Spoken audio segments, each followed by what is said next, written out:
कृष्ण कृष्ण हरे हरे, हरे राम राम राम हरे हरे। जय जय श्री राधे, जय जय श्री राधे श्याम। हरे कृष्णा। तो हम सभी श्रीमद् भगवद गीता के दूसरे अध्याय का अध्ययन कर रहे हैं। आज हम 67 श्लोक से स्टार्ट करेंगे। इंद्रियाणां हि चरता यम ननो अनुविधीयते ततस्य हरति प्रज्ञां वायुर्नामविभाव्यसि। तो श्री भगवान कह रहे हैं, जिस प्रकार पानी में तैरती नाव को प्रचंड वायु दूर बहा ले जाती है, उसी प्रकार विचरणशील इंद्रियों में से कोई एक जिस पर मन निरंतर लगा रहता है, मनुष्य की बुद्धि को हर लेती है। तो भगवान बार बार एक ही चीज़ पे जोर दे रहे हैं कि हम अपनी इंद्रियों को हमें कंट्रोल करना पड़ेगा। यदि हमें सुख चाहिए तो, शांति चाहिए तो, नहीं तो हम अपने आप को कंट्रोल नहीं कर सकते। हमारी इंद्रियां वाइल्ड घोड़ों की तरह इधर उधर या विषैले सर्पों की तरह इधर उधर दौड़ती रहेंगी, उन्हें यदि हमने कंट्रोल नहीं किया तो हमारी, जैसे कि हमें पता है कि छोटी क्लासेस में हमने पढ़ा हुआ है ना कि 5 ज्ञानेंद्रियाँ, सेंस ऑर्गन्स होते हैं, आँख, नाक, कान, जिह्वा और त्वचा। और वैसे ही हमारे 5 कर्मेंद्रियाँ हैं, हाथ, पैर और स्पीच जो हम बोल रहे हैं, वाणी, और हमारे गुप्तांग जो। तो ये 10 हमारी कर्मेंद्रियाँ, ज्ञानेंद्रियाँ हैं, सेंस ऑर्गन्स हैं, जिसको हमें कि भगवान की सेवा में लगाना चाहिए। तो भगवान कह रहे हैं, यदि कोई एक भी इंद्रियों को यदि हमने छूट दे दी तो वो भी हमारी स्पिरिचुअल प्रोग्रेस में अड़चन ला सकता है। ठीक उसी तरह जैसे कि वो एक नाव है, वो अपने डेस्टिनेशन की तरफ जा रही है, उसको जहाँ जाना है वहाँ जा रही है, लेकिन एकदम से प्रचंड वायु का वेग आता है, बहुत तेज़ हवा आती है, तूफान आता है समुद्र में, और जो नाव जिस डेस्टिनेशन पे जहाँ उसको जाना होता है उससे हटा करके वो उधर के उसको किसी और दिशा में ले जाती है। ठीक उसी तरह से भगवान ने ये एनालॉजी दी है। और उसी तरह से हमारी इंद्रियां भी एक भगवत धाम जाना है, यानी भगवान को प्राप्त करना है, उस तरफ हम प्रयास कर रहे हैं। लेकिन कोई एक इंद्री को यदि हमें छूट दे दी तो वो क्या करेगी, हमको हमारे डेस्टिनेशन से जो हमें भगवत प्राप्ति करनी है उससे हटा करके वो कहीं और दिशा में ले जाएगी। किसी भी एक इंद्री को हमें छूट नहीं देनी है। यदि दी तो ये हाल हो सकता है, जिस तरह से नाव जो है अपने प्रचंड वायु के वेग के द्वारा कहीं और दिशा में चली जाती है। तो एक इसका एग्जाम्पल हमने लिया था, जैसे मछली है, मछली को पकड़ते हैं, मछली का एक इंद्री टंग जो टेस्ट है, मछली को पकड़ते कैसे हैं, कांटे में कुछ थोड़ा सा खाने का सामान लगा देते हैं, ब्रेड का टुकड़ा लगा देते हैं और उसको छोड़ देते हैं पानी के अंदर।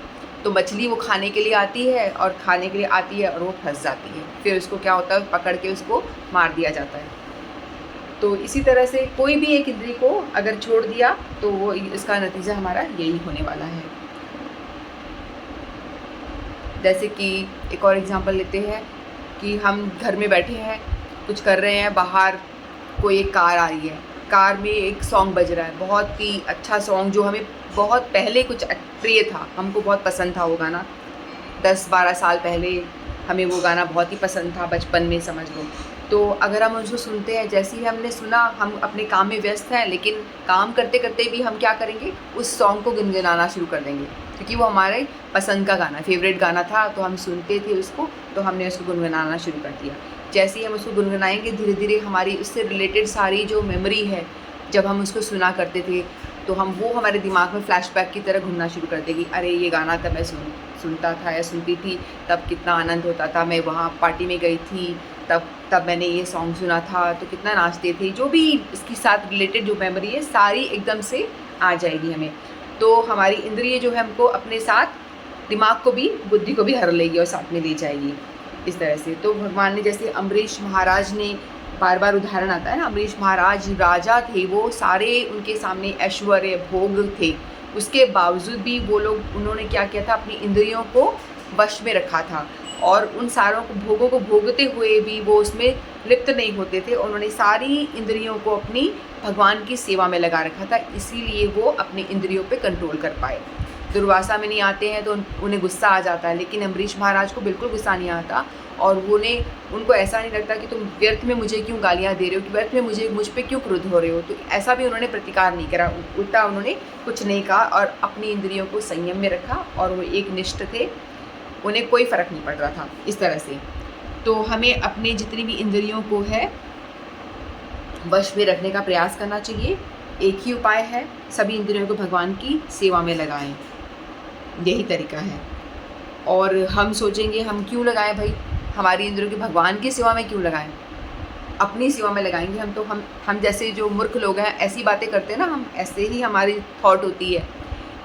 ये इसलिए कि देखो हमारा जो ये बॉडी हमको मिली है, क्या ये हमारी है?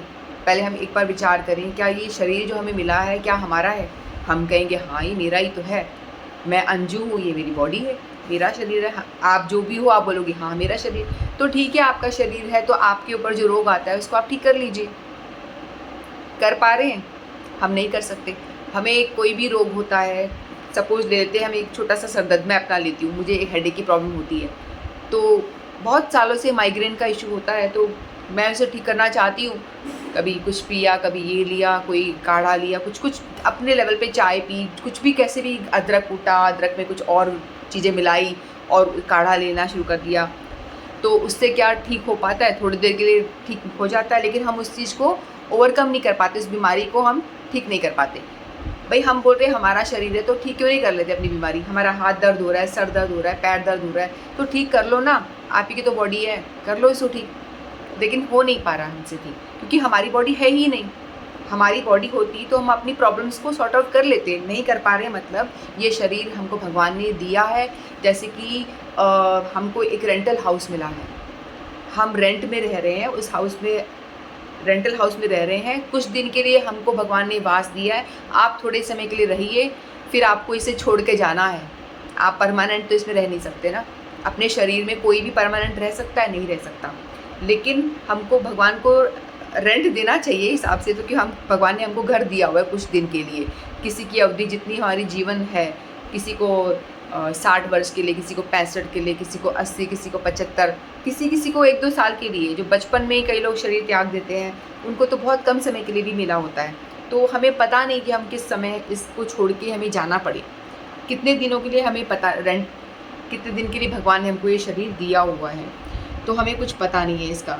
तो इसीलिए हमें इस ज्ञान में रहना चाहिए कि हमारा ये शरीर जो है हमारा नहीं है, ये भगवान का दिया हुआ है। तो हमको जो भी इस शरीर का उपयोग हमें भगवान की सेवा के लिए करना चाहिए। ये अगर हमें ये दिव्य ज्ञान की अनुभूति हमें होगी, तब हम भ्रमित नहीं होंगे, हम इंद्रियों को भी सही तरह से भगवान की सेवा में लगाएंगे। इसीलिए हमें अपनी इंद्रियों को, अपने शरीर को भगवान की सेवा के लिए लगाना चाहिए। जो भी हम काम करें भगवान की सेवा के लिए ही करें। तो लोग बोलेंगे भाई टाइम कहाँ है हमारे पास ना भगवान की सेवा के लिए?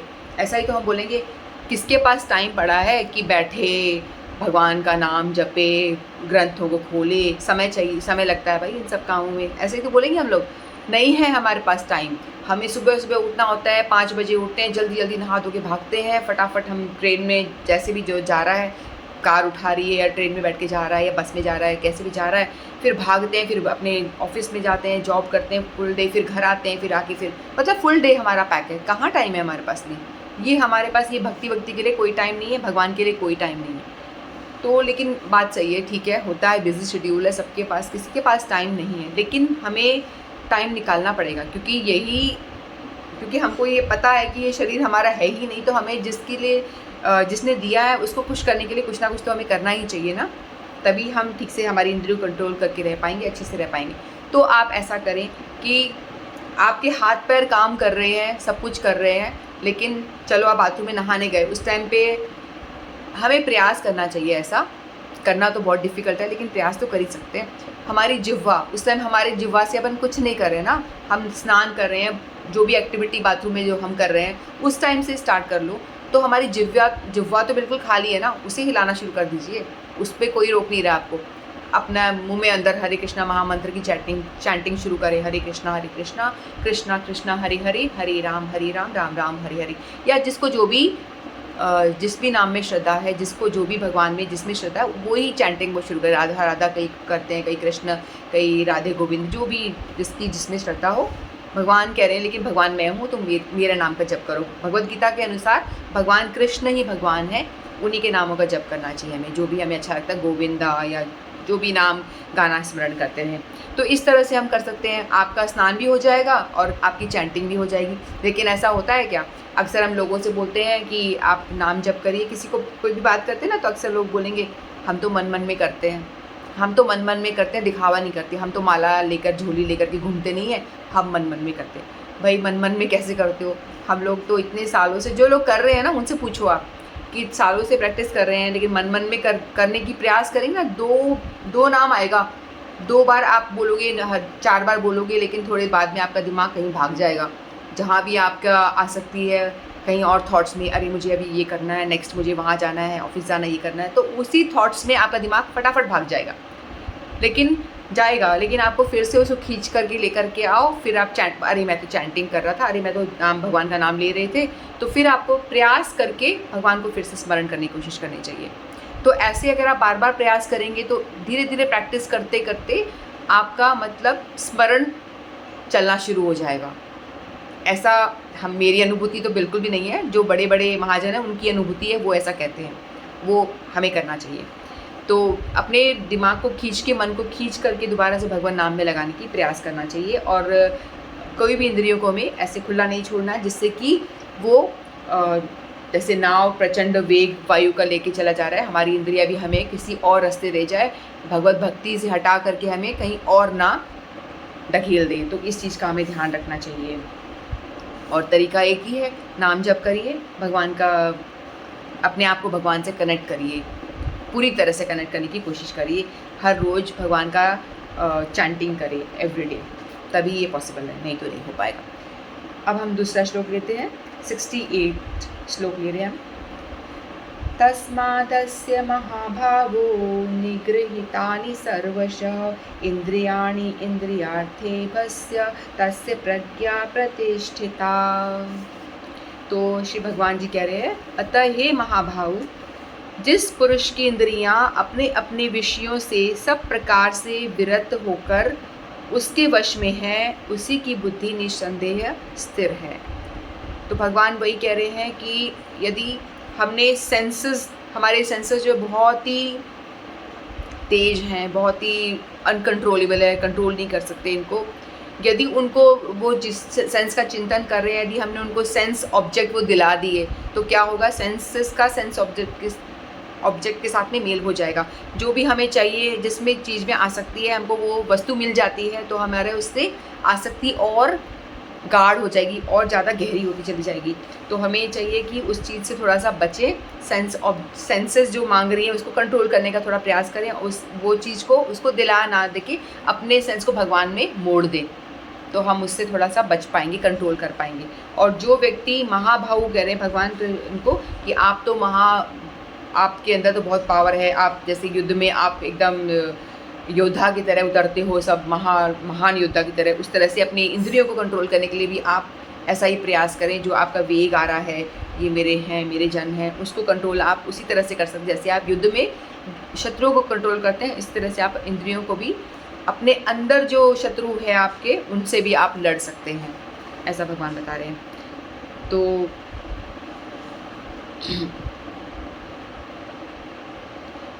इंद्रियों का दमन किसी मानवीय प्रयास के द्वारा नहीं, अपितु उन्हें भगवान की सेवा में लगाए रखकर किया जा सकता है।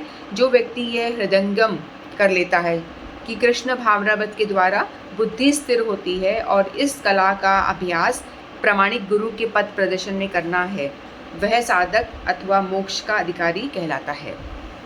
तो हम अपने आप से नहीं कर पाते हैं ये सारी जो बातें हैं, थ्योरी तो हम सुन लेंगे, लेकिन हमसे अपने आप से नहीं हो पाएगी। इसके लिए हमें कोई गुरु की आवश्यकता है। गुरु हमें जो निर्देश देगा उसके हिसाब से हमें चलना होगा, वैसे वैसे हम चलेंगे तो हमारी इंद्रियां कंट्रोल में होगी, क्योंकि गुरु हमको वही सारी बातें बताता है। जैसे हम गुरु धारण करते हैं, दीक्षा लेते हैं, तो गुरु जी हमको, पहले हम कुछ नहीं करते थे, तो गुरु ने बताया कि आपको सुबह उठना है, नहा धो करके 16 राउंड चैंटिंग करनी है। ये गुरु की आज्ञा को मान के यदि हम पालन करेंगे इसलिए नहीं हमें करना है, नहीं करना वो नहीं पता हमें, लेकिन गुरु ने कहा है इसलिए हमें करना है। तो 16 राउंड हमें करने हैं और हमें जो भी बातें बताई गई हैं, जो निषेध की गई हैं, वो नहीं करनी है। 4 बातें होती है ना, क्या होती है वो 4 बातें? चैंटिंग करो, और जुआ ना खेलो, इलिसिट सेक्स से दूर रहो, मीट मांस कुछ ये सब ना खाओ। ये सारी जो 4 बातें, इनसे दूर रहना है। 16 राउंड्स करने हैं और जो भी ग्रंथ अध्ययन का बताया है वो सब करो, कथा कीर्तन सुनो, श्रवण करो। ये सारी बातें हम करेंगे तभी हम अच्छी तरह से एक निष्ठ होकर के भगवत मार्ग में चल पाएंगे। ये चलने का तरीका है, कैसे हम भक्ति मार्ग में प्रोग्रेस करें, भगवान की तरफ जाना है हमें, तो उसके लिए हमको कुछ ना कुछ पढ़ाई करनी होती है ना। आप कोई डिग्री पाना चाहते हैं तो उसके लिए आपको स्टडी करनी होती है। आपके पास 4-5 मोटी मोटी किताबें होती है, आप उसको पढ़ते हैं, उनको पढ़ करके एवरीडे आप अध्ययन करते हैं, फिर बाद में एग्ज़ाम देते हैं। इसी तरह से अगर आप स्पिरिचुअल मार्ग पे चलना चाहते हैं तो भी आपको प्रैक्टिस करनी पड़ेगी।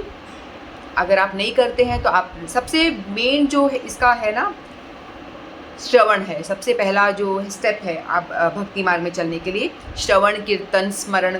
सबसे पहले आप सुनेंगे। अगर आप सुनेंगे नहीं तो आपको कुछ पता नहीं चलेगा किसी को भी।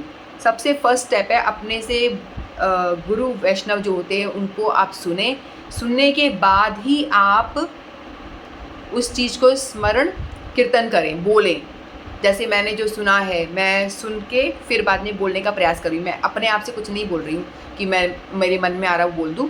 मैंने अपने गुरुदेव से जो सुना है वही चीज़ को मैं कोशिश कर रही हूँ कि एज इट इज़ कुछ बोलने का प्रयास करूँ, वही चीज़। अब जैसे आप सुनेंगे तो आप भी किसी और को ज़रूर बताएंगे। सुनने के बाद इंसान बोलता ही है, या किसी और गुरु की कथाएँ सुनने के बाद में आप उसका कीर्तन करते हैं, मानी बोलते हैं उस चीज़ को।